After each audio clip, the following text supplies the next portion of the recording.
다윗 언약의 근거와 뿌리는 뭡니까? 다윗 언약의 프레임이 뭐예요? 틀. 다윗 언약의 틀이 뭐야? 종전약. 종전약이란 종주가 빈신의 아들을 자기 아들 삼아서 땅을 살아서 종전약의 근거는 뭐야? 근거와 뿌리는 어디에 있어? 아담이지, 아담. 에덴 동산. 하나님이 아담을 자기 아들 삼아서 그 땅을 주어서 그 땅을 다스리게 하는 것. 계시의 점진성 때문에 내 아들 내 아들은 없지만은 거기는 뭐 내 아들 내 아들 없잖아. 아담 하나밖에 없으니까. 하나님의 왕국 언약의 폼은 종주 언약이야. 그 전 성경을 일관하는 프레임이야. 뼈대. 그것이 이제 아브라함에게 와서는 아브라함 언약은 무슨 언약? 예, 아브라함 언약의 프레임은 뭐예요? 아브라함 언약은 어떤 폼에 맞춰 있어? 종주 언약이지. 왜 아브라함 언약이 종주 언약이어야 돼? 전 성경에 성경을 주신 목적이 뭐예요?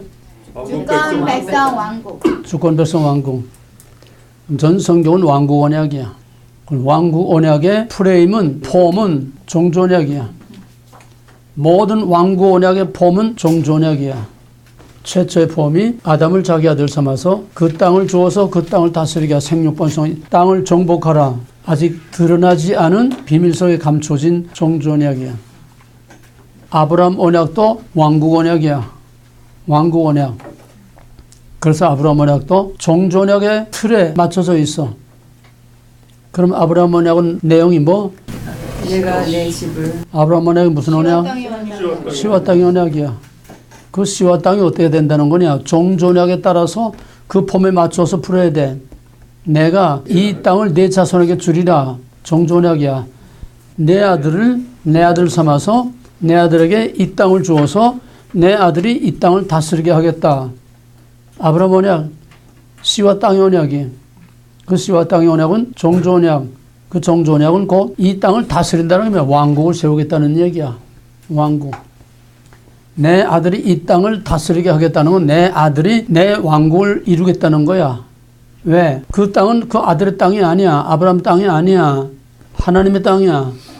하나님의 땅을 아브라함의 아들, children, 자손에게 주어서 그 아들을 내 아들 삼아서 내 아들에게 땅을 줘서 내 아들이 그 땅을 다스리게 하겠다.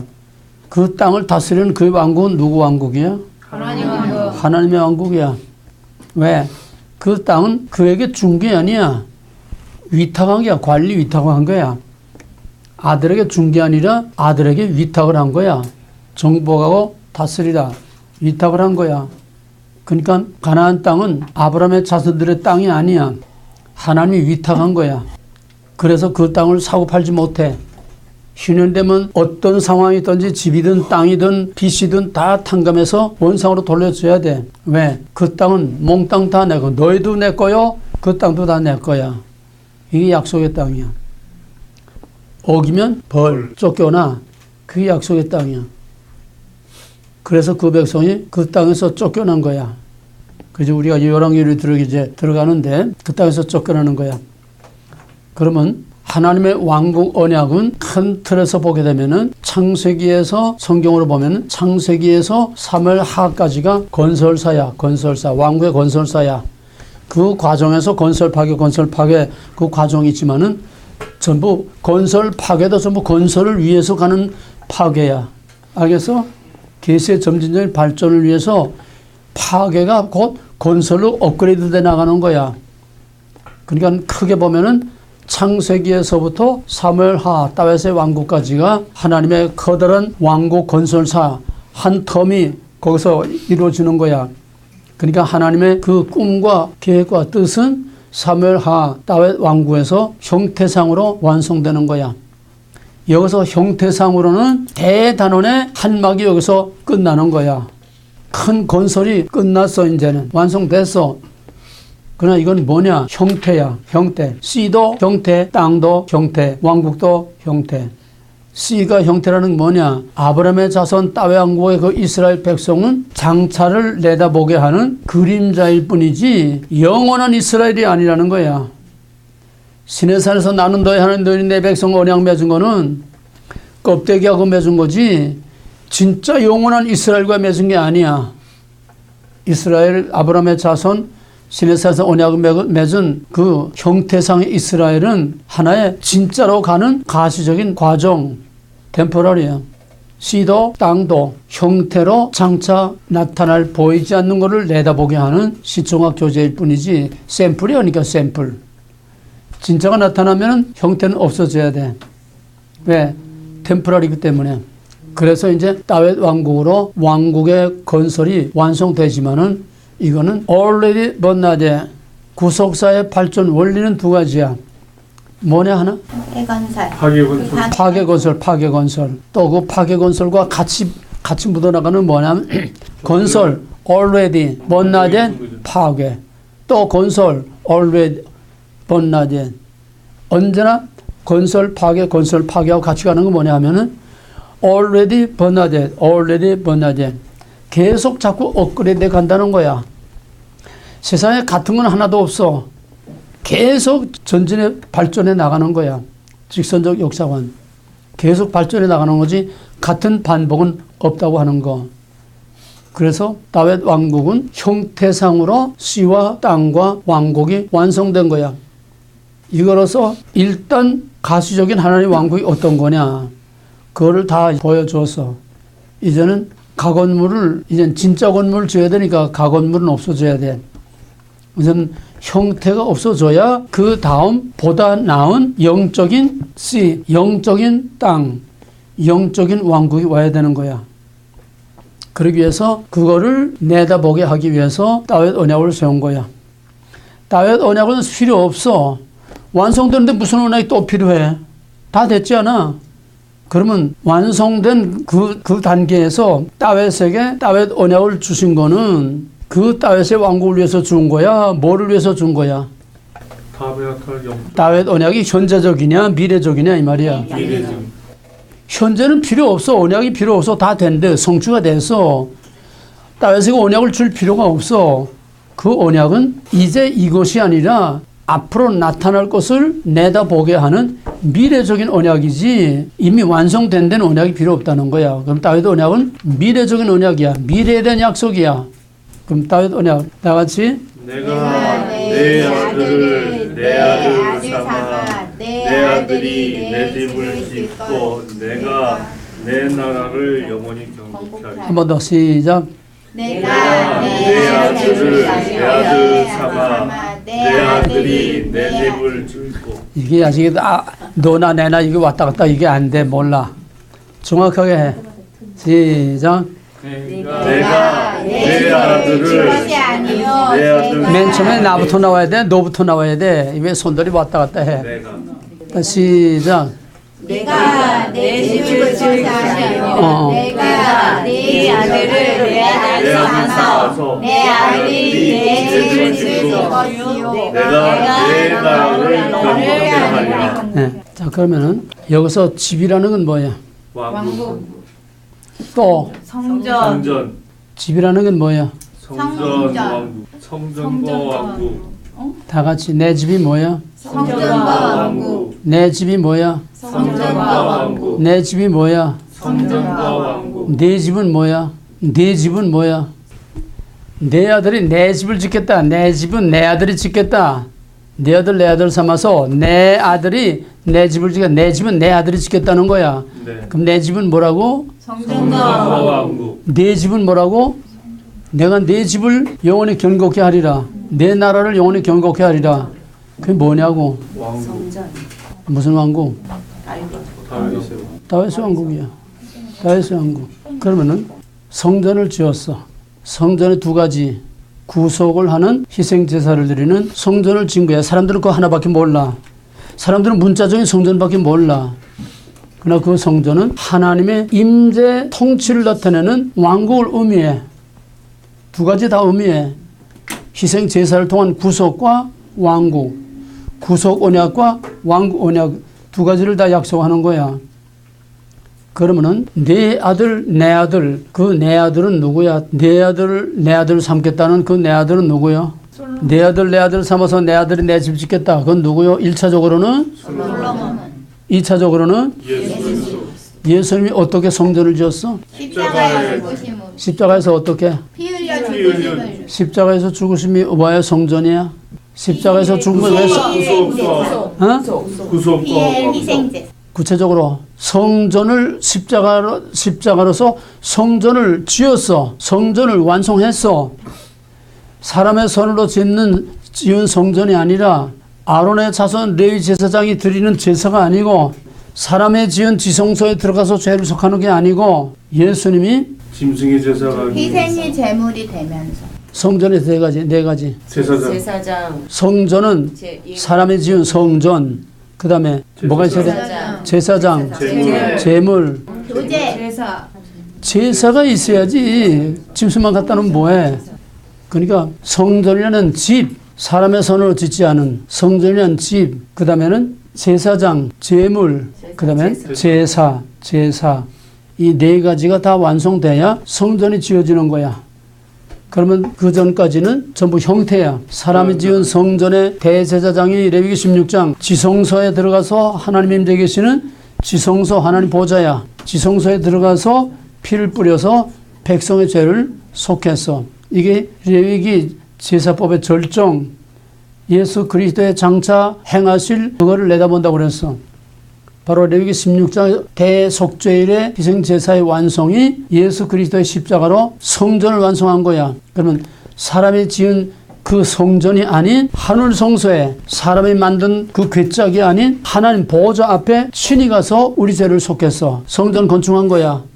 그 다음에는 아론의 자손이 아닌 멜기세덱의 반차의 스페셜 케이스에서 나온 대제사장으로서 또 짐승의 제물이 아닌 자기 자신이 희생 제물에 대해서 왜 짐승 대신 예수님 죽어야 돼? 완전하려고 어? 완전 무슨 원리? 대표성의 원리. 응? 대표성의 원리.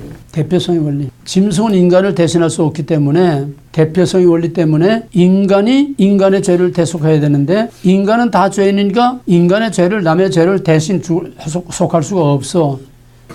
사람은 사람이라되 죄 없는 사람으로서 모든 인류의 죄를 다 속해야 되기 때문에 예수님이 사람이어야 하니까 다윗의 자손 다윗의 아들이어야 되는 거야. 혈통을 가진 인간이라 되는 거야. 혈통을 가진 인간이라야지 하늘에서 밑고 또 쑥 그냥 하나님의 아들이 내려왔다면 그 다윗 언약이 성립도 안 되고 우리의 죄를 대속할 수가 없어. 그러니까 다윗의 아들에서 하나님의 아들이 나와야 된다는 얘기야. 얘가 돼서 그래서 예수님 예루살렘 입성할 때에 다윗의 자손이여 호산나 종려면까지로 흔들었잖아. 그들은 진짜 다윗의 혈통의 아들이 진짜 다윗의 왕국을 재건할 줄 형태밖에 보지 못했기 때문에 정치적인 메시아로 봤다는 거야. 그러나 하나님은 그게 아니고 꽃 같은 게 다시 올 필요가 없어. 왜? 정치적인 발전. 꽃 같은 다윗의 왕국 하나님 다 깨뜨려버렸는데 왜 또 그걸 또 만들어? 깨뜨린 거는 보다 나은 집을 짓기 위해서 다 깨뜨린 거지. 옛날 다윗의 왕국이 왜 또 오네 말이요. 그런데도 지금 이스라엘의 회복을 외치는 제3성전 외치고 이스라엘의 회복을 외치는 이 엉터리들은 제3성전이 재건되고 이스라엘이 회복된다고 지금 위대한 다윗의 왕국 다윗의 장막이 회복된다고 떠드는 이 정신병자 같은 것들이 지금 세상에 맥히고 있다는 얘기야. 이전 것은 지나가 다시 이전 것이 나오지 않아. 이제 있는 것이 이쪽에서 장래 예속에 있었느니 하나님이 지나가는 것을 다시 찾으시느니라. 이건 하나의 모델이 같이 같은 본리와 원리가 반복된다는 거지. 형태가 반복되는 건 없어. 형태는 언제나 파괴 건설 한 번 있는 거는 파괴해버려. 파괴되고 또 그 다음 난 걸 지어. 이렇게 해서 예수님은 십자가의 희생 제사로서 구속으로서의 솔로몬이 지은 구속으로서의 성전은 완성했어. 이제는 또 하나 뭐가 있어? 왕국. 예수는 어떻게 왕국을 이루었느냐? 성전이 형태가 아닌 영적으로 성전을 완성한 것 같이 왕국도 형태가 아닌 영적인 왕국을 이룬 거야. 어떻게? 먹지 말라. 하나님의 주권, 먹어라. 사탄의 반역. 바로 그것 때문에 인간에게 이런 죄와 타락이 왔기 때문에 예수님은 근원부터 해결을 해야 돼. 근본 원인부터 해결을 해야 해결이 돼. 그럼 먹지 말라. 그게 먹으라로 뒤집혔기 때문에 예수님은 먹으라를 먹지 말라로 다시 뒤집어 놔야 돼. 왜 예수가 나무에 매달려 죽어야 돼? 로마의 유대인들은 율법에 따라서 유대인들을 죽이는 건 돌로 쳐 죽여. 예수를 죽인 이유가 뭐야? 저가 자칭 하나님이라는 거 아니야? 그럼 돌로 쳐 죽여야 돼. 왜 예수를 십자가에 나무에 매달아 죽여야 돼? 하필. 신명기에서 나무에 달린 자마다 저주 아래에 있나니 신명기에서 벌써 예언이 나서 예수는 나무에 매달려 저주를 받아야 된다는 얘기야. 왜? 우리가 받을 저주를 예수님이 받아야 되는데 어디서 받아야 돼? 나무에 매달려 받아야 돼. 왜 나무냐 이거야. 하나님의 주권 행사. 왜 예수가 나무에 매달려 죽어야 되냐고. 주권의 상징 아닌가? 좀 더 쉽게 생각해봐. 힌트 주세요. 힌트. 그 당시에는 나무에 죽이는 게 신학적인 대답을 좀 해봐. 왜 예수가 나무에 매달려 죽여? 그 나무가 뭐야 도대체? 하나님의 주권, 임재. 먹지 말라가 먹으라로 뒤집혔기 때문에 먹지 말라가 뭐야? 나무에 걸린 언약이야. 나무에 걸린 언약이야. 그냥 먹지 말라고 그래서 이 나무의 열매를 먹지 말라고 그 나무에 언약을 건 거야. 언약의 나무야. 먹지 말라는 나무에 걸린 언약이야. 이 나무의 열매를 먹지 말라는 나무에 걸린 언약이야. 그 언약을 꺾어버린 거야. 그 나무를 꺾어버린 거야. 먹지 말라를 먹으라로 바꿔놓은 거는 바로 그 나무를 꺾은 거야. 나무에 맺힌 언약을 꺾어버린 거야. 뭔 말인지 이해가 돼? 이해가 됐어? 아직 완성해? 먹지 말라고 한 거는 덮어놓고 아무거나 먹지 말라는 게 아니라 이 나무의 열매를 먹지 말라. 먹지 말라는 언약은 그 나무하고 걸려있는 거야. 나무에 걸려있는 거야. 언약이. 뭔 소리인지 알아? 나무에 언약이 걸려있어. 그걸 먹으라 한 거는 바로 그 나무에 걸린 언약을 찢어버린 거야. 그 나무를 꺾어버린 거야. 그 나무에 맺은 언약을 찢어버린 거야. 그러니까 그 언약을 회복하려면은 그 나무에서 먹지 말라가 먹으라로 바뀌어야 되는 거야. 나무에서. 근원적으로 해결을 해야 돼. 그러니 예수는 돌에 맞아 죽어서는 의미가 없어. 스데반처럼 돌에 맞아 죽어 의미가 없어. 예수는 나무에 걸린 언약이 찢어지고 깨졌기 때문에 바로 그 나무에 걸린 언약을 회복해야 되니까 나무에서 정령 죽으라는 저주를 받아야 돼. 그래야 그 저주가 은혜의 복으로 영원한 생명으로 바뀌어야 되는 거야. 이해가 됐어? 네. 이거 이제 발전시키면 성찬까지 이제 다 가는 건데 그건 여기 주제가 아니니까.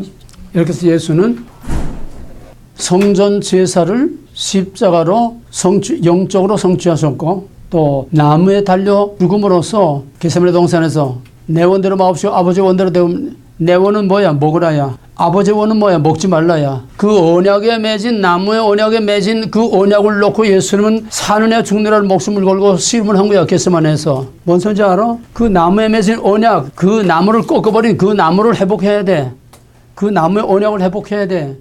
그러니까 먹으려냐 먹지 말라냐. 그 씨름이 게세마네 동산의 씨름이야. 거기서 승리했기 때문에 예수는 십자가에서 죽을 수가 있어서 십자가에서 정령 죽으리라 우리의 저주를 대신 다 받고 죽음으로써 먹으라에 대한 대가를 지불했어. 먹으라에 대한 대가를 지불해. 정령 죽으리라는 대가를 지불해서 대가를 지불했으니까 이제는 먹지 말라는 없어졌어. 이제는 먹으라로 회복이 된 거야. 이해가 됐어? 네. 이해가 됐어? 확실히 이해가 됐어? 이게 어려워? 그럼 그걸 신학적으로 간단하게 어떻게 설명을 해요? 지금 신학적으로 얘기하는 거야. 먹지 말라를 먹지 먹으라로 말- 회복하게 어? 먹지 말라를 먹으라로 회복해야 되기 때문에 십자가에 돌아가셨다는. 그래 먹지 말라는 거는 그 나무에 걸린 언약이야. 나무에 걸린 언약이야. 그럼 그 나무에 걸린 언약을 깼으면은 그 나무에서 언약이 회복이 돼야 돼. 나무에서 언약이 회복이 돼야 돼. 언약은 장소가 중요한 의미를 갖는다고 그래서. 네. 네. 이제 생각이 나? 아직까지 이 얘기 지금까지 안 했나 그러면? 그건 팔기 때만 하신 것 같은데요. 언약이 언제 장소가 그건 이제 호세아에서 가서 한 거고. 그러니까 그 자리에서 바로 그 언약의 그 장소에서 거기서 회복이 돼야 돼. 원인 회복이 돼야 돼. 그 나무에서 걸린 언약을 깼기 때문에 그 나무에서 언약을 회복해야 돼. 그 예수님이 십자가에서 죽으셨다는 사실 자체가 그 나무에서 언약을 회복함으로 이거를 바꾸어서 주권으로 말하게 되면은 먹지 말라는 주권서는 먹으라는 주권을 밟아버리는 거. 내 원이냐 아버지 원이냐 I'm okay냐 I'm not okay냐. 바로 주권을 놓고 말하면 겟세마네 동산은 바로 내 먹으라냐 먹지 말라냐 내 주장이냐 아버지 주장이냐 그 싸움이야. 그래서 결국은 아버지의 원대로 되기를 원하나이다. 그리고 모그라를 포기하고 먹지 말라를 택한 거야. 그러기 위해서는 모그라에 대한 대가가 지불돼야 돼. 그 언약, 나무에 맺은 언약을 회복하기 위해서는 그 언약을 깨버린 모그라에 대한 대가가 지불돼야 돼. 정령 주리한 대가가 지불돼야 돼. 어디서 지불돼야 되느냐? 바로 그 나무에서 문제가 시작됐으니까 그 나무에서 해결이 돼야 돼. 반드시 예수는 나무에 매달려 죽어야만 그 언약이 회복되는 거야. 마귀의 뱀의 머리를 밟고 자기 주장을 밟고 모그라를 짓밟고 하나님의 주권을 회복함으로써 벌써 예수님이 나무에 매달려 죽었다는 사실이 모그라를 짓밟은 거야. 뱀을 짓밟은 거야. 아임나도케로 뒤집고 하나님의 주권을 회복한 거야. 이게 바로 하나님의 보이지 않는 통치권이 나타난 거야. 십자가에서 죽었다는 사실이 모그라를 깨뜨려버리고 먹지 말라로 회복한 거. 뱀의 권세를 깨뜨려버리고 뱀의 머리를 밟고 뱀에게 짓밟힌 하나님의 주권을 회복한 거야. 그것이 바로 예수 그리스도의 통치권이 나타난 거야.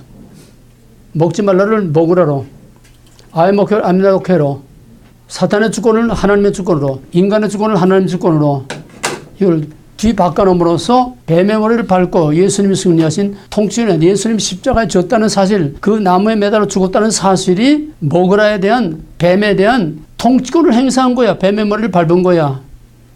그 다음에는 세 번째로 예수님이 십자가로 죽으심으로 우리의 모든 정령 죽으리라 모그라에 대한 대가를 지불하고 죽어서, 예수님 죽지 않으면 안 돼. 정령 죽으려 했기 때문에 죽어야 그 언약이 회복되는 거야.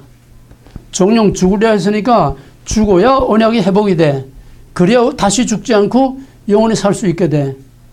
그러니까 죽으심 자체가 통치권 행사일 뿐만 아니라 우리의 죄를 대신 다 속하는 것이고 또 죽음으로 끝나면 안 돼. 그래서 예수님은 부활로 죽음의 권세를 깨뜨리고 사망의 권세, 죄의 권세, 마귀의 권세를 깨뜨리고 승리하고 부활하심으로써 예수님은 명실공히 완전한 통치권을 행사한 겁니다. 상당히 오늘 깊은 거예요. 예수님이 십자가를 졌다는 건 지금 무슨 주제를 얘기하고 있는 거예요, 내가? 성전과 왕국이. 아까는 성전의 주제는 간단하니까 성전의 주제는 간단해. 사람의 손으로 지은 성전과 아론의 자손 레위 제사장과 짐승의 제물과 또 사람의 지은 지성소에 들어가서 그건 형태니까 간단해. 그다음에 왕국이라는 건 아직은 감춰져 있는 비밀이기 때문에 예수님이 십자가로 어떻게 왕권을 이루셨느냐, 어떻게 왕국이라고 하는 집을 완성했느냐, 다윗의 아들이 어떻게 왕국이라고 하는 집을 완성했느냐. 왜? 성전은 집은 두 가지라고 그랬으니까 두 가지가 다 완성돼야 돼. 다윗의 아들로 어떻게 하나님의 왕국을 건설했느냐, 그 얘기를 지금 하고 있는 거야. 왕국은 하나님의 통치권이 나타나야 왕국이 돼. 그렇지? 통치권이 나타나야 왕국이 되는 거야. 그러면 예수님이 십자가에 죽으심으로 맨 먼저 첫째는 나무에 달린 저주의 대가를 지불함으로 나무의 언약을 회복한 거다. 그래서 나무의 언약을 회복했다는 건 하나님의 주권을 회복했다는 거야. 하나님의 주권을 회복했다는 거야. 그래서 모그라라고는 뱀의 머리를 밟아버린 거야. 나무에 매달려 죽었다는 사실 자체가 뱀의 머리를 밟아버린 거야. 상당히 어려운 건데 여러분이 깊이 생각해야 돼요. 또 두 번째는 뭐라고 그랬어? 예수님이 죽으신 것이 먹지 말라와 모그라를 바꿔놓음으로써 자기 주장, 뱀의 권세, 모그라, 그를 짓밟고 먹지 말라로 회복함으로써 언약이 회복된 것 동시에 뱀의 머리를 밟아 부신 거야. I am okay를 I am not okay, 모그라를 먹지 말라로 다시 회복함으로써 짓밟힌 하나님의 주권을 회복함으로써 뱀의 머리를 밟고 통치권을 행사한 것이 되는 거야. 이거 굉장히 깊은 거야. 예수님 죽으심 자체가 뱀의 머리를 밟고 통치권을 행사한 결과가 되는 거예요. 세 번째는 가시적으로 부활로 죄와 사망의 권세와 마귀의 권세를 깨뜨리고 부활로 승리함으로써 명실공히 예수님의 주권적인 통치권 행사가 완성된 거다. 완전히 이룬 거다. 그러므로서 십자가의 죽으심과 부활로서 예수는 완전 하나님의 왕국 통치를 이루신 거야. 왕국 통치를 이룬 거야. 이것이 다 이루었다는 거야. 이거는 여러 번 듣고 여러분이 깊이 생각하고 묵상해서 충분히 이해를 해야지, 이 한 번만 그냥 슬쩍 들어가지고는 여러분이 기억하기 어려워. 확실하게 정리하고 여러분이 자기 것으로 만들어 정리를 해야 돼. 계속 더 이상 많은 말을 반복할 수 없으니까 그러므로 예수는 다윗 언약의 집이라고 하는 것은 하나님의 집이라고 하는 것은 성전과 구속으로서의 성전 십자가로서 이루어서 그다음에 주권적인 통치권 행사로서의 왕국 그건 뱀의 머리를 밟고 언약을 회복하고 사망의 권세를 깨뜨림으로써 예수는 명실공히 하나님의 주권적인 통치권을 행사하신 거예요. 뱀의 머리를 밟고 부활로 통치권을 행사하신 거야. 그래서 예수님의 십자가의 죽으심과 부활로 하나님의 왕국을 이룬 거야. 통치권을 행사한 거야. 이해가 되겠어요? 그럼 왕국은 근본적으로 아브라함 언약에 따라서 씨와 땅이 이루어져야 왕국 언약이 성취되는 거야. 그 뱀의 머리를 밟고 부심으로 우리를 죄와 사망의 권세에서 빼내옴으로써 비로소 진짜 아브라함의 자손, 진짜 영적인 이스라엘 씨가 거기서 태어난 거야. 예수 십자가의 구속으로 진짜 영원한 씨가 태어나서 영원한 아브라함의 자손, 영원한 하나님의 백성이 거기서 태어난 거야. 구약은 형태, 신약은 영적인 거. 그러니까 십자가로 태어난 하나님의 백성은 영원한 하나님의 백성이야. 바로 시내산에서 아브라함의 자손과 야곱의 자손들과 언약을 맺은 거는 그거는 계시의 전주적인 발전의 원리에 따라서 그때 있는 가시적인 형태를 구약에서 보여주는 거니까 형태인 이스라엘과 맺었지만은 이제 예수는 업그레이드된 영적인 이스라엘을 만들므로써 제2의 시내산 거기서 진짜 그로 말미암아 하나님의 새로운 백성된 이스라엘은 영원한 이스라엘이야. 그럼 형태 이스라엘은 없어져야 돼. 그래서 없애버린 거야. 이제 영원한 이스라엘이 된 거야. 그러나 already born again. 우리는 지금 천상적 법적으로만 영원한 이스라엘이지 우리는 이스라엘로 살질 못하고 있어. 지금도 여전히 뱀의 자손으로 살고 있어. 그러나 부활할 때는 완전 성화, 호련히 순식간에 죽을 것이 죽지 않을 것으로 썩을 것이 썩지 않을 것으로 변화될 때에 그때는 명실공히 형태와 본질, 영과 육이 하나가 돼서 완전한 영원한 이스라엘, 영원한 씨, 아브라함 언약이 그때 완성되는 거야. 다윗 왕국은 씨와 땅의 언약이 완성됐지만은 그거는 넘어가는 과정에서 형태, 예수 십자가와 부활로 이루어진 하나님의 씨라고 하는 하나님의 백성, 이것도 already but not yet.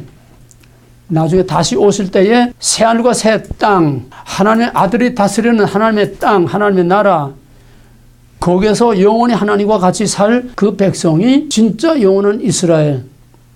그러니까 형태, 영적인, 그 다음에 완성된 3단계로 발전이 되는 겁니다. 이해가 되겠어요?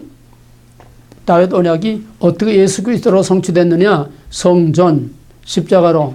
또 그 다음에 왕국은 어떻게 성취됐느냐? 하나님의 주권을 회복함으로. 간단히 말하면 그거야. 십자가로 뱀의 머리를 밟고 하나님의 주권을 회복함으로 하나님의 부활로 하나님의 통치권을 행사하셨다. 그렇게 정리하면 간단해. 십자가로 뱀의 머리를 밟고 부활로 하나님의 통치권을 행사함으로써 하나님의 십자가로 하나님의 왕국을 이루셨다. 그러나 이 두 가지는 다 영적인 거기 때문에 already but not yet. 그럼 다윗 언약에 또 하나 이제 남은 거예요. 뭐야? 내가 내 나라를 영원히 견고케 하리라. 내가 내 나라를 영원히 견고케 하리라. 그럼 누구 나라야? 솔로몬. 내 나라는 누구 나라야? 솔로몬. 지금 누구한테 말하는 거야? 다윗. 그럼 내 나라는 누구 나라야?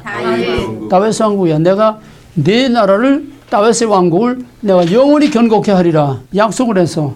그런데 다윗의 왕국이 깨졌어. 하나님 거짓말한 거야. 다윗의 왕국을 영원히 견고케 하리라고 했는데 다윗의 왕국도 성전도 씨도 땅도 다 그냥 깨버리고 말았어. 다윗의 왕국도 다 깨졌어. 성전도 다 깨졌어. 그럼 다윗에게 영원한 내 나라를 영원히 견고케 하리라고 했는데 다윗의 왕국 다 깨졌어. 어떻게 된 거야? 형태상으로 깨졌고 형태상에 다윗의 왕국 깨졌지만은 내 아들 삼아서 내 아들이 지을 내 나라, 그게 다윗에게 약속한 내 나라를 견고케 하거든. 다윗의 왕국을 견고케 하겠다는 거는 다윗의 왕국이 예수 그리스도의 영적인 왕국이 되는 거야.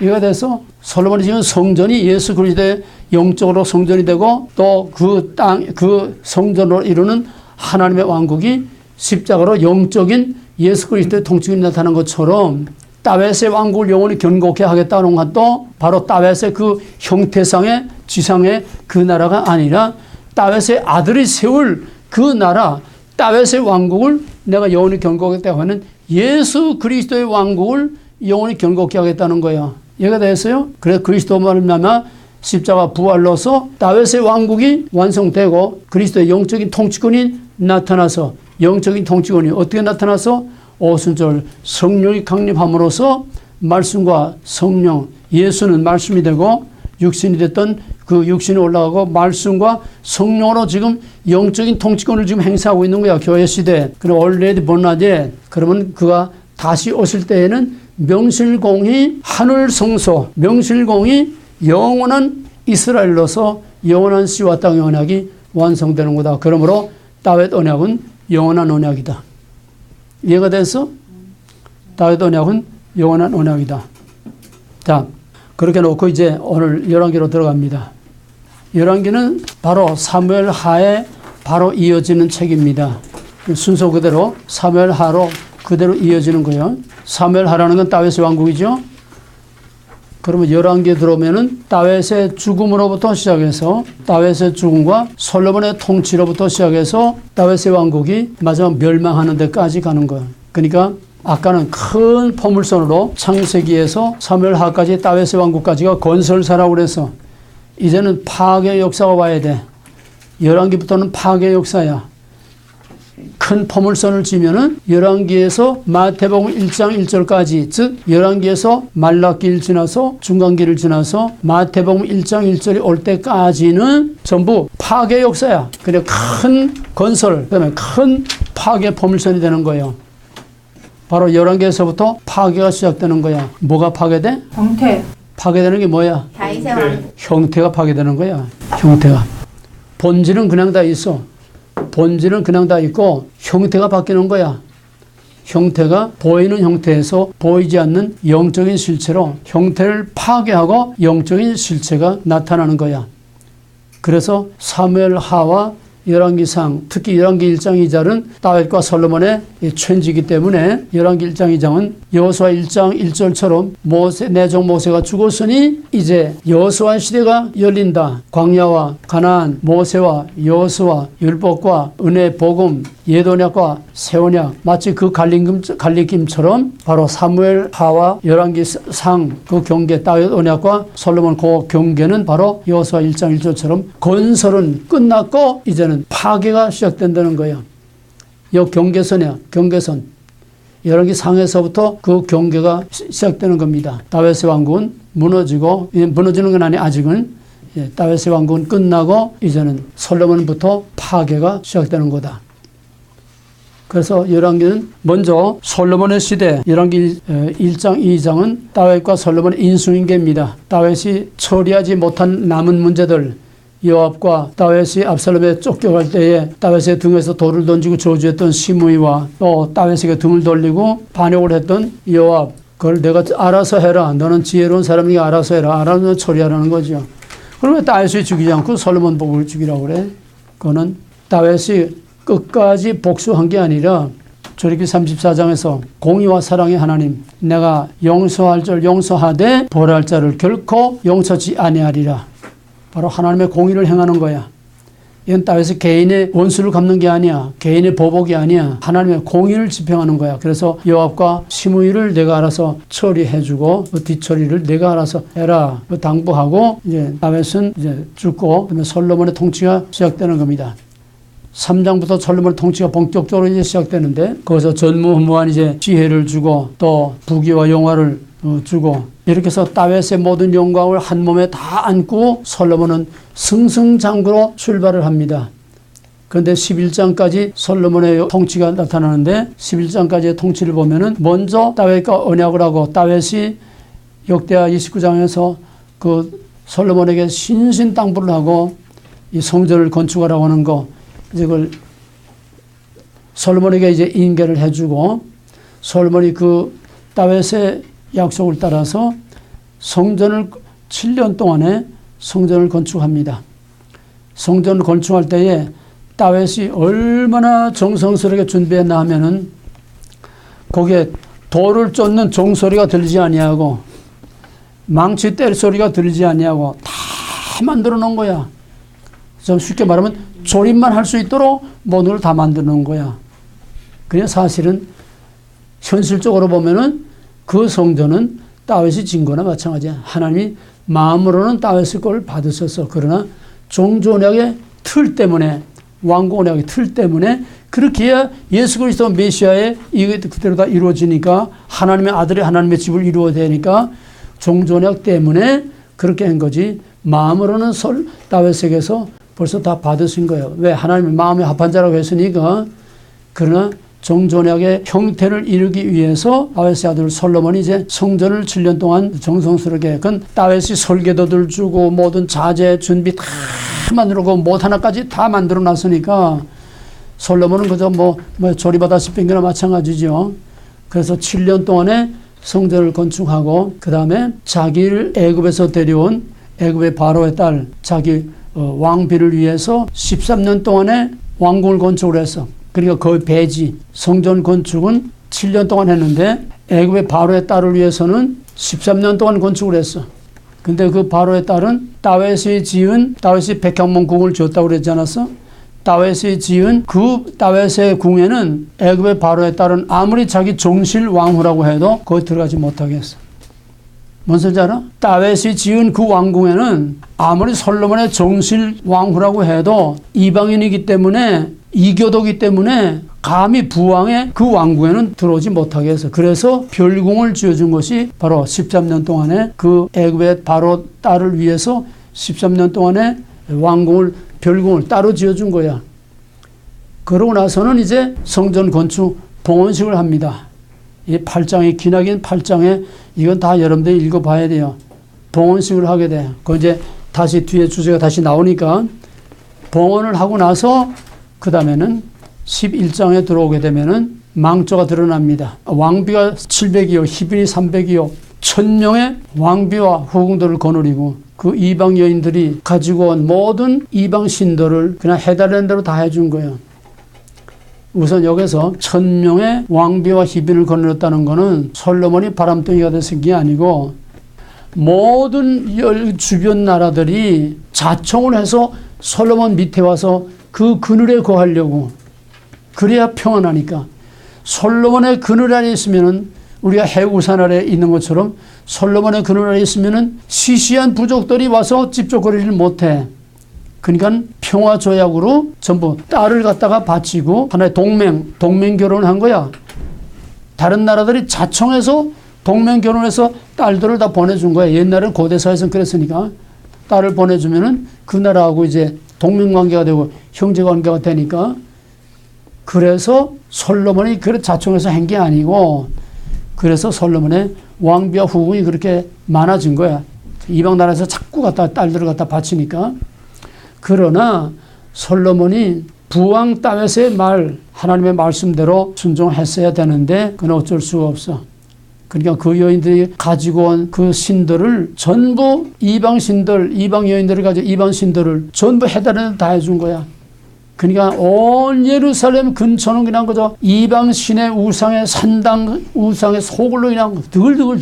심지어는 하나님이 제일 증오하고 미워하는 모압과 아모스, 금오스 신과 몰록 신, 산 아이를 갖다가 불 속에 집어던져 제사를 드리는 그런 제일 가증스러운 그런 우상 숭배까지 하게 한 겁니다. 그 죄악이 너무 커서 하나님께서 11장 뒤에 오게 되면은 아히야 선지로 옷을 12가래로 쫙쫙 찢어가지고 내가 이 나라를 이렇게 찢어버리려. 그건 하나님의 찢어지는 마음을 나타낸 거예요. 그래서 12지파 12조각을 찢어가지고 내가 네 아들에게는 한 지파를 주고 나머지를 전부 여로보암에게 주겠다. 그러면은 하나님께서 왜 그런 우상 숭배한 솔로몬은 신명기 신학에 따라서 버리면 왜 벌을 주지 않았느냐? 우리가 다윗 언약 사무엘상 7장에 보게 되면은 마지막에 뭐라고 하냐면은 내 아들이 내 집을 짓겠다 해놓고, 그리고 내 아들이 너와 같이 나를 섬기지 않아도 너와 맺은 언약 때문에 내 아들은 당대에 내가 사울을 버린 것처럼 버리지 않겠다고 약속을 했어. 그래서 솔로몬 당대에는 하나님이 징계를 하지 아니하시고 솔로몬 아들 때에서 남북을 찢어 갈라가지고 12장부터는 이제 분열 왕국의 역사가 시작됩니다. 그래서 12장부터 11장까지는 솔로몬 시대, 12장에서 열왕기하 17장까지는 남북 분열 왕국의 역사입니다. 그러면 내용까지도 할 수 없어요. 그 다음에 분열 왕국의 역사에서 이스라엘이 이제 BC 722년에 망하고 나머지는 이제 열왕기하 18장 이후 25장까지는 이제 이스라엘을 망했으니까 이제 유다의 역사가 됩니다. 열왕기를 크게 나누면은 11장까지 솔로몬의 시대, 그다음에 열왕기하 17장까지 남북 분열 왕국의 역사, 그다음에 이스라엘이 망한 후에 18장 이하에는 유다의 멸망까지의 유다의 역사. 그 다음에 이 세 부분으로 나눠집니다. 그럼 솔로몬 통치 시대는 이제 얘기했고, 그 다음에 분열왕국 시대, 분열왕국 시대는 솔로몬의 아들 르호보암에게 한 지파를 주고 유다 지파를 주고 나머지 10지파를 이제 여로보암에게 주었는데, 르호보암이 이제 왕이 된 다음에 반란이 일어났어. 왜? 다윗이 백향목 7년 동안에 다윗이 백향목 궁을 지었지요. 또 그 다음에 솔로몬이 또 성전 7년 동안 건축했지요. 그 다음에 왕궁을 여자를 위해서 왕궁을 13년 동안 20년 동안 그러니까 20몇 년 동안 계속 건축 싸움만 하니까 사람들이 세금과 노력 동원에 아주 지쳐버린 거야. 그러니까 솔로몬이 이제 죽으니까 이제는 우리 한숨 났다. 이제는 좀 무거운 짐 좀 벗겠다. 그래서 백성의 대표들이 르호보암에게 가서 당신의 부왕, 당신의 할아버지 다윗 때부터 우리는 계속 세금과 건축, 노동, 동원에 너무너무 지쳐서 우리 가업도, 우리 농사도, 우리 집안도 돌볼 게 하나 없이 우리가 너무너무 피폐하고 피곤해졌습니다. 이젠 짐을 좀 벗겨주겠지요. 그랬더니까 그 솔로몬의 아들 르호보암이 솔로몬과 다윗을 섬기던 노련한 경륜이 풍부한 그런 늙은 종들의 조언을 듣지 않고 세대 교체를 한 거야. 쉽게 말하면 김정은이가 이제 김정일이가 죽자 싹 다 세대 교체했지 않아? 다 바꿨지 않아? 자기 사람들로. 저번 젊은 사람들을 딱 바꿔서 제 맘에 맞는 젊은 사람들 딱 세대 교체해 놓으니까 중신들하고 의논하지 않고 그 젊은 새로 이제 기용된 그런 젊은 자기 신하들하고 야 지금 백성들이 반란이 일어났다. 이제는 무거운 노동을 좀 시키지 말고 세금 좀 걷지 말고 좀 편히 살게 해달라고 그런다. 어떻게 하면 좋겠냐. 그러니까 일단 백성을 돌려보냈어요. 그래 놓고서 이제 그런들 얘기가 뭐냐면 다윗이 채찍으로 때렸으면은 당신은 무거운 철몽에를 씌우시오. 몇 배도 아주 강압 통치를 하라는 거야. 김정은이가 죽으니까 김정은이 더 무서운 폭력 정치를 한 것처럼. 그러니까 르호보암이 그 다음날 이제 백성들 앞에 나가서 우리 아버지는 채찍으로 너희를 다스렸지만은 나는 무거운 철몽에를 너에게다 메워주겠다. 아주 그냥 강권 통치를 선포해서 그러니까 백성들이 다 등을 돌린 거야. 이건 다 과정이야. 과정. 하나님이 그렇게 이미 정해놓으셨으니까 등을 돌린 거야. 그래서 솔로몬 건축을 할 때 거기에 감독으로 있던 르호보암이 솔로몬을 잘못해가지고 이제 쫓겨서 애굽에 도망가 있다가 이제 솔로몬이 죽으니까 이제 돌아오니까 백성들이 전부 르호보암에게 다 붙어가지고 르호보암하고 이스라엘 왕국을 이제 만들고 우리나라 남북 갈라진 것처럼 솔로몬의 우상 숭배로 해내서 이제 남북으로 갈라지고 남쪽은 르호보암이 유다를 통치하고 그 다음에 산파리북 북쪽에는 여로보암이 이제 통치를 하게 됩니다. 그래서 다윗은 하나님의 뜻을 잘 받들어 섬긴 성공한 대명사로 사용이 돼요. 그때부터 다윗의 집같이 다윗의 집같이 그렇게 말하고 여로보암은 그때부터는 아주 악명 높은 하나님을 반역하는 악명 높은 실패한 왕의 대명사로 내가 너와 내 집을 여로보암의 집같이 만들겠다. 이제 선자들이 그렇게 외치게 돼. 유다의 멸망에 대해서 나중에 따로 조금 더 주고하기로 하고 자 그러면 열왕기라는 책은 어떤 책이냐 저자의 의도와 목적은 뭐냐 이거는 여호수아 사사기 룻기 사무엘 또 열왕기 이게 전부 다 히스토리입니다. 이스라엘의 역사를 기록한 거예요. 그러나 열왕기를 역사서로 분류하지 않고 전기 예언서로 분류하는 이유는 열왕기의 표면에 나타난 것은 이스라엘의 흥망사입니다. 남북 이스라엘의 흥망사 정치사야. 표면에는 왕정사라고 하는 정치사지만은 목적은 그 속에서 행동하는 선지자들을 중심으로 한 거야. 그러니까 선지자들을 통한 하나님의 시각으로 본 것이 바로 열왕기입니다. 그럼 선지자들의 시각, 하나님의 시각은 뭐냐? 신명기 신학, 지키면 복, 버리면 벌, 돌이키면 구원. 이게 예언서의 중심축입니다. 그래서 열왕기는 표면상으로는 왕정사, 왕들의 정치사지만은 왕들이 중심이 아니라 그 배후에서 그 왕들의 정치를 감시하는 감독자로서 바로 예언자들의 활동이 중심이라고 하는 것. 예언자들이 주인공이야, 쉽게 말하면은. 예언자의 시각에서 하나님의 관점에서 신명기 신학의 원리를 따라서 본 것이 바로 열왕기입니다. 그래서 열왕기를 누가 기록했는지 저 확실치 않지만은 이건 예레미야, 유다 왕국의 마지막 예레미야와 같은 시대에 살던 그 사람들이 기록한 것이다. 왜? 표면적인 역사는 왕들이 죽을 때마다 열왕기에 나와요. 이 누구누구에 관한 거는 역대 신학에 다 기록되지 않았느냐? 왕국사의 왕궁의 히스토리에 다 기록이 되어 있으니까 그건 뭐 누가 저자라고 할 필요가 없어요. 이것이 예언자의 시각에서 편집이 됐다는 겁니다. 그 다음에 여러분들이 연표를 이 내용을 일일이 다 할 수 없으니까 열왕기의 연표를 보세요. 연표를 보면 이제 다윗과 솔로몬까지는 통일 왕국 시대니까 여기 넣지 않았어요. 이건 이제 분열 왕국이니까 로보암과 여로보암, 맨 왼쪽에는 유다, 그 다음에는 이스라엘 왕, 그 다음에는 성경, 그 다음에 오른쪽에는 그 왕, 그 시대에 활동했던 선지자들, 그 맨 오른쪽에는 연대. 이거를 여러분들이 맞춰보면서 성경을 읽으면 또 도움이 됩니다.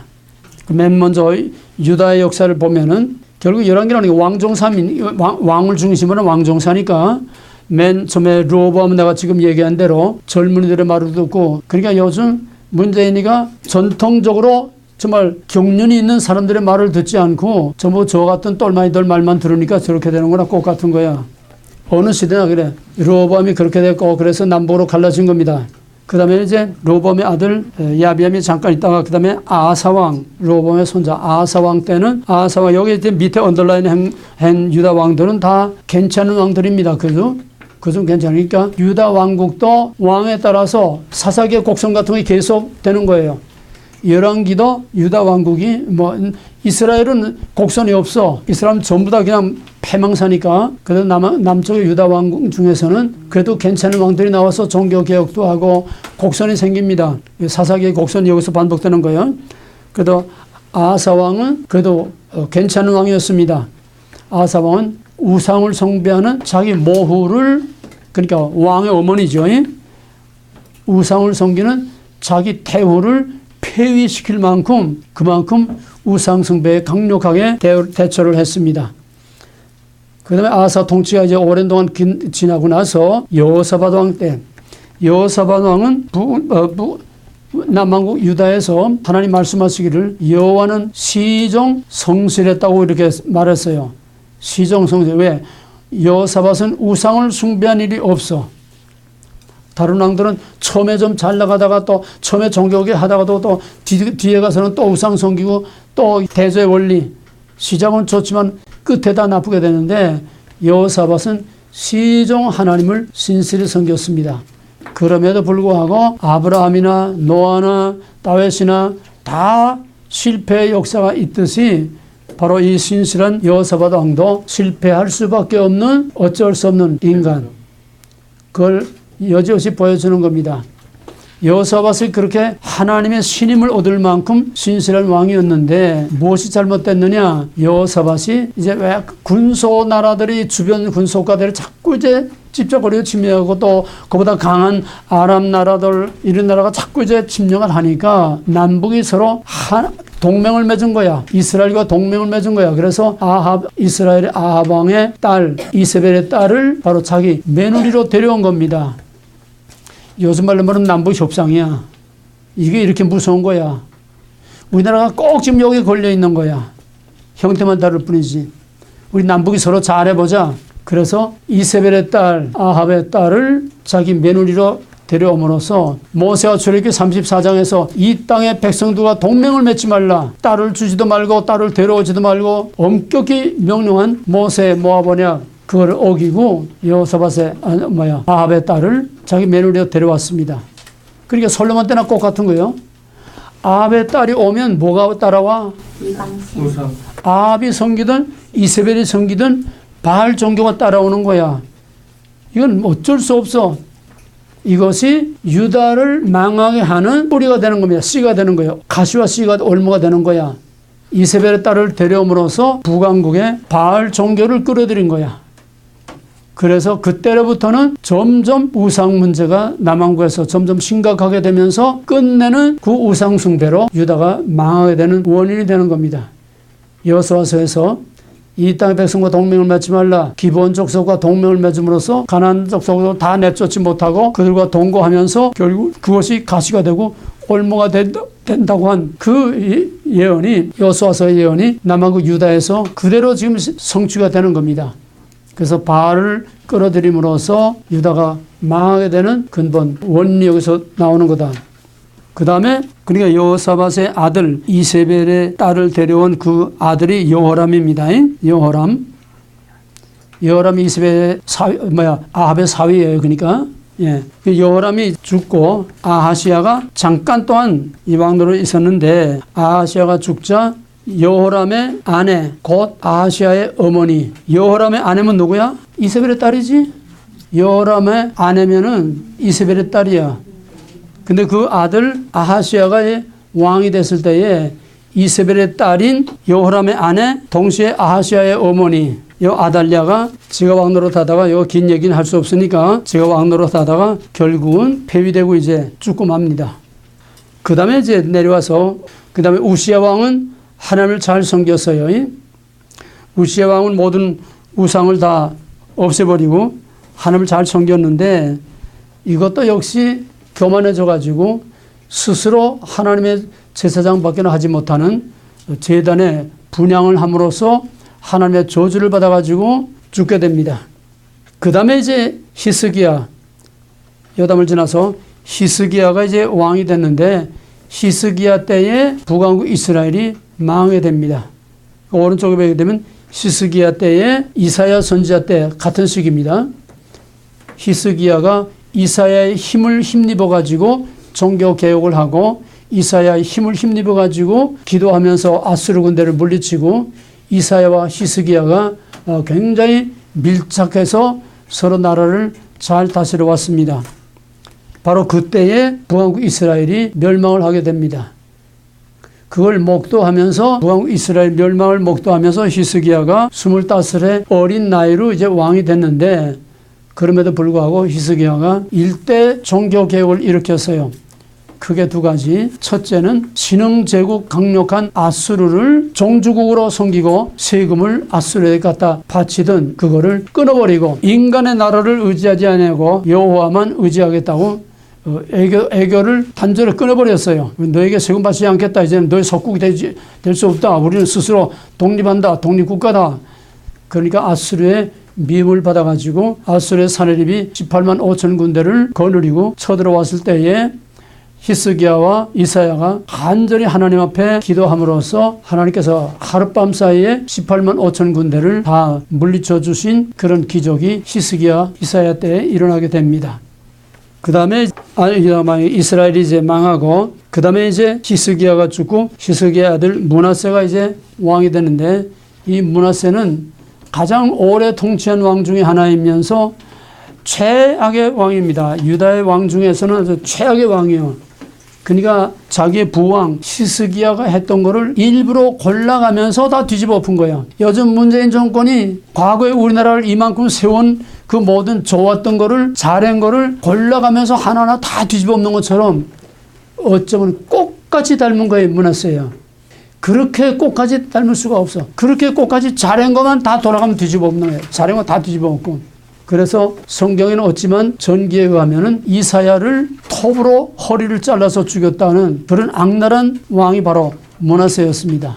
그래서 므낫세 때는 감히 누가 입도 뻥끗하지 못하고 선지자가 없었어요. 전부 다 입을 다 다물어버리고 말았어요. 이런 악한 통치가 어떻게 정의로우신 공의로우신 하나님이 선한 왕은 좀 오래 다스리게 하고 악한 왕은 좀 빨리 죽게 하지 않고 왜 악한 왕을 이렇게 오래 놔뒀느냐. 끔찍스러운 이 므낫세, 지긋지긋한 강압 통치를 하는 이 므낫세를 하나님께서 55년 동안 다스리셨어요.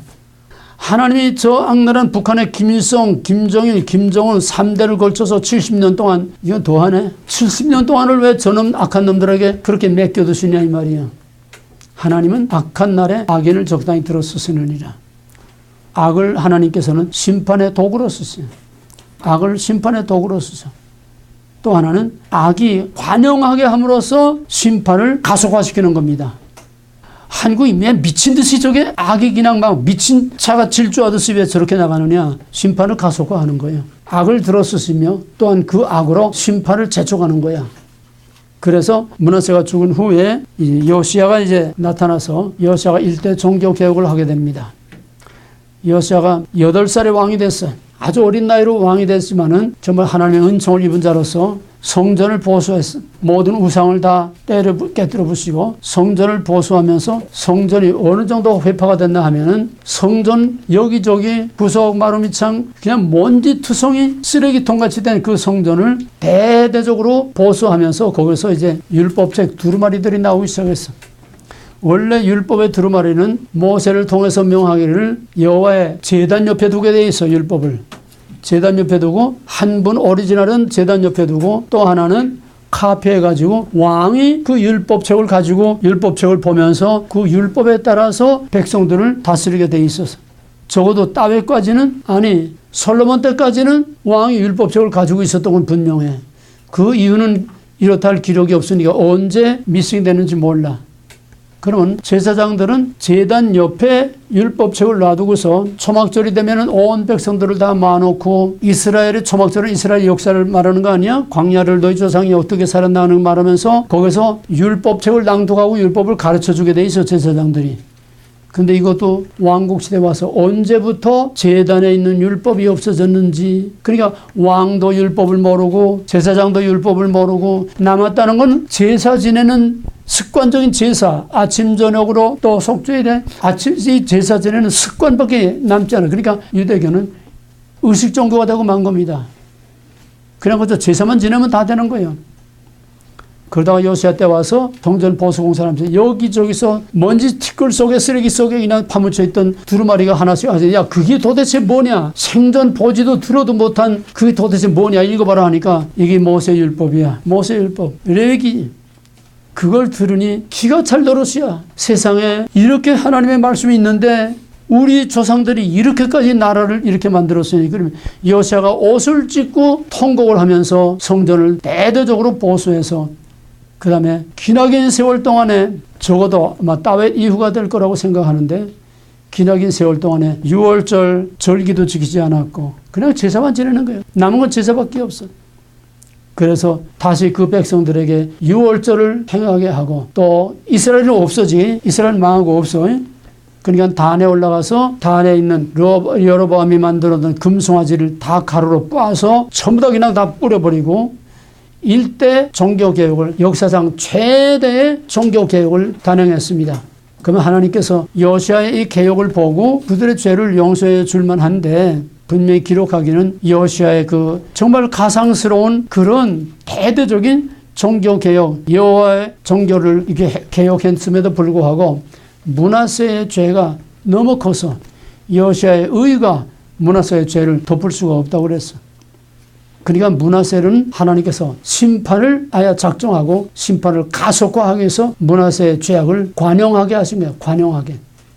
그러니까 요시야의 개혁이 전혀 이스라엘 역사에는 도움이 되지 못했어요. 왜? 이미 그 이전에 이사야 6장에서 말한 것처럼 하나님이 심판을 작정하시면은 의로운 자는 의로운 길로, 불의한 자는 불의한 길로, 더러운 자는 더러운 길로 가도록 내버려 두라. 간섭을 안 하기 때문에 이미 하나님의 심판이 작정됐으니까 이제는 돌이킬 수가 없어. 그러니까 가는 대로 놔둔 거야. 그래서 요시야의 개혁에도 불구하고 유다는 망할 수밖에 없게 된 겁니다. 불행히도 요시야는 원치 않는 애굽을 나가서 맞이하다가 원치 않는 죽음을 죽었지만은 그거는 여기서 지금 시간이 없어 얘기 못하고 그거는 요시야에 대한 하나님의 은총을 베푸신 거예요. 여호시아로 마지막 멸망하는 처참한 마지막 왕이 되지 않기 위해서 여호시아를 하나님께서 이사야 57장에 있는 것처럼 의인이 일찍 데려감을 당하는 것은 화액을 면케하기 위함이라. 바로 그 하나님의 은총으로 여호시아로 처참한 유다의 마지막 멸망을 보지 않도록 하나님께서 미리 일찍 데려가신 겁니다. 이 여호시아로 이제 마지막 절정을 이루고 그 다음부터는 아하스, 그 다음에 여호야김 그냥 계속해서 마지막 심판이 가속화되는 겁니다. 그러니까 여호야김은 애굽에서 이제 왕을 세웠는데 여호야김은 바벨론 군대 오늘 시간이 없어 오늘 유다의 멸망사는 얘기하지 못해요. 다음에 하겠고 유다가 망할 때 여호야김이 하나님의 채찍인 바벨론 편에 붙지 않고 망해가는 지금 한국과 똑같아. 망해가는 애굽에 붙어가지고 신흥제국 바벨론을 맞서 싸우려고 하다가 605년에 바벨론 군대에 의해서 결국 죽임을 당하게 됩니다. 그 다음에 여호야김이 죽고 나서 그 아들 여호야긴이 이제 바벨론이 왕을 세웠습니다. 여호야김이 죽고 바벨론이 이제 예루살렘을 정복해서 1차 포로 사로잡아 갔으니까 그 다음에 여호야긴을 왕으로 세웠어요. 왕으로 세웠다가 또 반란을 일으킬까봐 2차 침공해서 여호야긴 왕과 다니엘 등등 엘리트들을 1차 포로 때 다니엘을 사로잡아가고 2차 포로 때 여호야긴 왕의 모든 엘리트들과 함께 사로잡아 갔습니다. 그 다음에 세 번째로 시드기야, 여호시아의 아들입니다. 시드기야가 왕이 되는데 이 시드기야도 예레미야의 말을 듣지 않고 애굽 편에 붙어서 바벨론을 면해보려고 하다가 결국은 바벨론의 분노를 사가지고서 그 목전에서 두 아들이 눈이 파내져서 죽고 시드기야 왕은 눈이 파내지고 두 아들이 그 목전에서 맞아 죽고 시드기야 왕은 두 눈이 파내서 쇠사슬에 묶여서 이국만리 바벨론으로 사로잡혀 가게 됐습니다. 3차 포로입니다. 이 시드기야 왕이 바벨론까지 다 갔는지 가다가 죽었는지는 정확치 않지만은 하여튼 이렇게 해서 유다는 BC 586년에 아주 망하게 됩니다. 그다음에 오른쪽 이스라엘 왕 보게 되면은 여로보암은 악명 높은 하나님을 반역한 그런 왕의 대명사입니다. 너의 집을 여로보암의 집같이 하리라. 아주 대명사입니다. 그 다음에 아합은 우리가 엘리야와의 갈멜산의 싸움에서 잘 알듯이 가장 대표적인 바알 신을 섬겼던 왕. 그 다음에 예후로 인해서 이제 엘리야 때 예후로 인해서 이제 이스라엘 왕을 여호람 왕을 죽이고 예후가 이제 왕이 됩니다. 그러니까 이스라엘에는 북왕국 이스라엘에는 의로운 왕이 하나도 없었어요. 종교 개혁을 하고 하나님을 바로 섬기는 왕이 하나도 없었어요. 아예 처음부터 내어버린 겁니다. 그 다음에 이제 여로보암 2세 때 와가지고서 이게 하나님이 심판을 가속하는 건 두 가지예요. 심판을 가속하는 방법은 아주 강하게 아주 악랄하게 만드는 거하고 또 하나는 배부르고 편안하게 그냥 풍요롭게 만드는 거. 이 두 가지 심판을 가속하는 겁니다. 남아국 때는 므낫세의 그 악랄한 므낫세의 통치로 인해서 다시 돌이킬 수 없도록 심판을 아주 가속화시키고 북왕국에서는 여로보암 때에 마치 솔로몬 때를 방불케 할 만큼 풍요로웠다고 그랬어요. 모두 자세한 주변 그 상황들은 설명할 수 없습니다. 지금 여로보암 때에는 강력한 자기를 괴롭히는 아수르가 신흥제국 바벨론과 자꾸 충돌하고 또 북쪽 나라와 충돌하는 바람에 저희들이 자꾸 분쟁을 일어나니까 이스라엘을 괴롭힐 여유가 없었어요. 그래서 이스라엘은 그 공백기에 여로보암 2세가 박정희처럼 경제붕을 일으켜가지고 아주 경제가 솔로몬 때 방불의 만큼 경제가 풍부하고 바로 여로보암 때의 풍부한 경제 부흥이 아모스서의 배경이 됩니다. 바로 그 배부르고 풍요로운 그것이 바로 돌이킬 수 없는 타락을 가져오게 된 거예요. 오늘 한국이 왜 저렇게 됐느냐? 너무 배부르고 평안해서 복에 겨워가지고 저렇게 돌이킬 수 없는 심판의 길이 된 거 똑같아. 여로보암 2세 때처럼 배가 부르고 편안해지니까 결국 부패와 타락을 감당할 수 없도록 썩어 만들어가지고 결국은 아모스가 나와서 공의를 하수하지 정의를 물같이 흐를지어다. 이 바산의 암소들아 신랄하게 심판을 외칠 바로 그러한 상황이 여로보암 2세 때에 왔습니다. 그 다음에 이제 스가랴가 죽고 나서는 살룸, 마나헴, 그 다음에 무가히야, 베가, 마지막으로 호세야. 이때는 남한국 유다가 망할 때도 여호야긴, 시드기야 그냥 계속 왕이 바뀌듯이 북왕국도 마지막 심판이 끝판이 따오니까 서로 죽이고 죽고 그냥 어떤 한 달짜리 왕도 있고 이렇게 정변이 무서운 혼란을 가져오게 되다가 결국은 호세아 때에 와서 아수르에게 완전히 멸망을 하게 됩니다. 부왕국에서는 마지막 왕도 호세아, 또 마지막 선지자도 호세아 이름이 같습니다. 혼돈없기 바랍니다. 여기까지가 이제 이스라엘이 망하고 그 다음에는 이제 유다가 망할 때까지 이거 이제 열왕기의 배경이 되는 겁니다. 그 다음에 이제 남은 거는 오른쪽에서 두 번째 그 당시에 활동했던 선지자들의 활동. 그러니까 하나님의 뜻대로 잘 갈 때는 선지자가 필요 없어요. 다윗 왕 때는 선지자가 필요 없어요. 나단 선지 하나고 그냥 애드바이저로 그냥 옆에서 이렇게 보좌만 해주면 되고 뭐 선지자가 다윗 왕에 특별히 할 일이 없어요. 다윗이 바세바 사건으로 범죄했을 때 한번 책망하고 뭐 별로 선지할 일이 없었어요. 솔로몬 때도 처음엔 잘 나갔으니까 할 말이 없었는데 나중에 우상숭배로 그렇게 망조가 드니까 아야 선지가 나타나서 심판을 남불기에 쪼개질 거다 예언했고 그 다음에 이제 분열왕국 시대 오게 되면 가면 갈수록 점점 더 부패와 타락, 우상숭배가 심해지고 그러니까 선지자들의 활동이 점점 이제 활발해집니다. 선지자들의 활동이 활발해진다는 것은 그만큼 심판이 가까웠다는 거예요. 그럼 선지자들의 활동이 본격화되기 시작한 것은 아합 왕 때에 엘리야, 그 다음에 이제 엘리사, 그 다음에 이제 요엘 와가지고서 북왕국 여로보암 2세대 한창 흥망할 때에 남왕국도 거기 따라 부패하니까 요엘이 나타나서 요엘이 남왕국 유다의 심판을 미리 외쳤습니다. 그 다음에 이제 아모스 호세아가 나와서 북왕국 이스라엘의 심판을 외치게 되고 그 무렵에 이스라엘의 멸망을 히스기야와 함께 미리 예언하고 또 그 후에 유다가 망할 것을 이사야가 예언합니다. 그 다음에 유다의 마지막에 와서는 나흠, 예레미야, 하박국이 마지막 선지자로서 바벨론이 3차 침공으로 유다가 완전히 망할 때까지 마지막까지 예언 활동을 하다가 예레미야는 자기 백성에게 사로잡혀서 애국까지 끌려가서 거기서 이제 죽게 됩니다. 대충 내용을 이 연표를 중심에서 이렇게 하고 다음에는 거기에 중요한 신학적인 문제들을 짚고 넘어가겠습니다. 오늘 가장 중요한 것은 하나님의 왕국사에서 큰 왕국의 제1막 왕국의 건설사 다윗 왕국에서 완성되고 다윗 언약이 어떻게 예수 그리스도를 통해서 성취되느냐 지난 시간 강의한 거예요.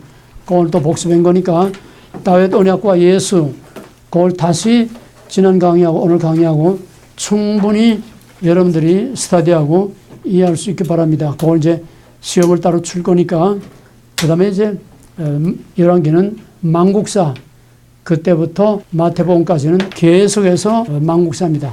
큰 건설, 큰 파괴.